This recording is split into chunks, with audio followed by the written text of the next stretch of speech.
आंनि मुङा फुंबिलि बसुमतारी। साफ्रोमखौबो आंनि गोसो गोरबोनिफ्राय आंनि गाहाम हामलायनायखौ बावहरग्रोनाय थाबाय आरो साफ्रोमखौबो आंनि फुंबिलि रादाब इउटुब चेनेलाव बरायनाय बावहरबाय।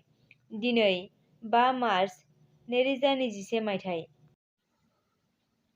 आसाम प्रदेश कंग्रेस पार्टीआ मोनसे खौरां मेलनि गेजेरजों जुदि रायजो-राजाया कंग्रेस पार्टीखौ अनसायना बिधान सभा बिसायख'थियाव देरहासार खालामोब्ला 5 लाख लाइमोनफोरनो साख्रि होगोन होनना खोथा होदों। लोगोसे आसामनि 50% आइजोफोरनो रिजार्भेसन होगोन होनना खोथा होदों।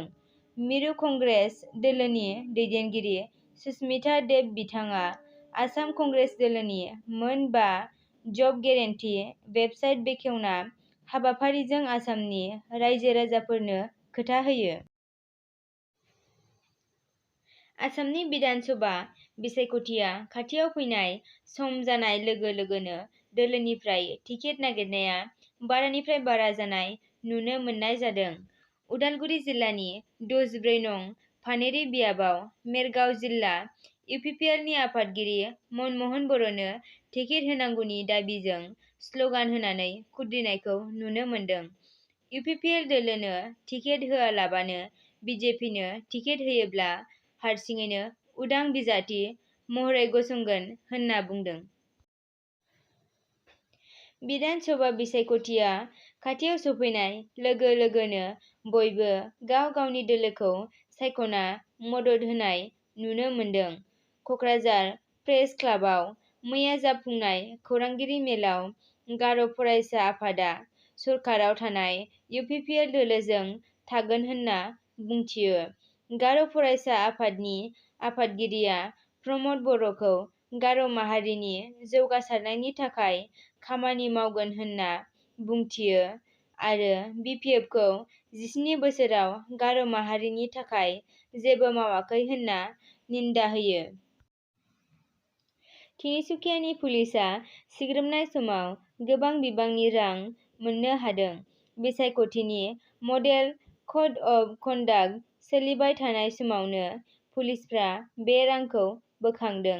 सदियानि राज कुमार गुप्ता मुंनि सुबुंनिफ्राय तिनिसुकियानि पुलिसफ्रा 10,50,000 रां लाना फैदों।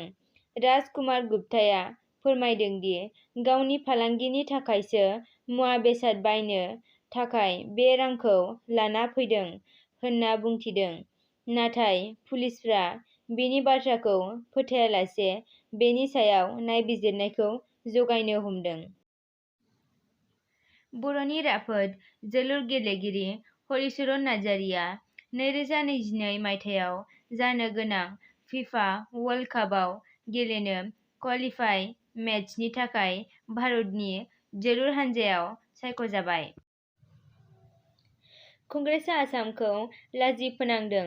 बिधान सभा बिसायख'थिनि थाखाय गावबागाव हानजाखौ लानानै फोसावदिंनाय नुनो मोन्दों। बे समावनो आसाम प्रदेश कंग्रेस दोलोनि आसाम बचाव पेजनि गेजेरजों साहा बागाननि सावगारिखौ आसामनि साहा बागाननि मावथि दोलो होनना पस्ट होनायाव आसामनि साहा बागाननि सावगारि होआलासे ताइवान साहा बागाननि सावगारि होना आसामखौ लाजि फोनांदों होनना हिमन्त बिश्व शर्माया बुंदों।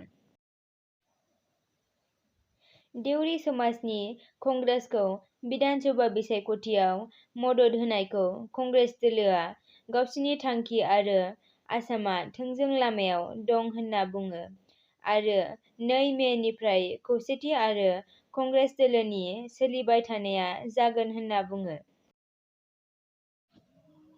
दिनैनि रादाबा एसेनोसै। नोंथांमोना जुदि आंनि भिडिअखौ मोजां मोनदोंब्ला लाइक, शेयार आरो चेनेलखौ साबस्क्राइब खालामनानै थुलुंगा होनो हागोन। गोजोन्थों।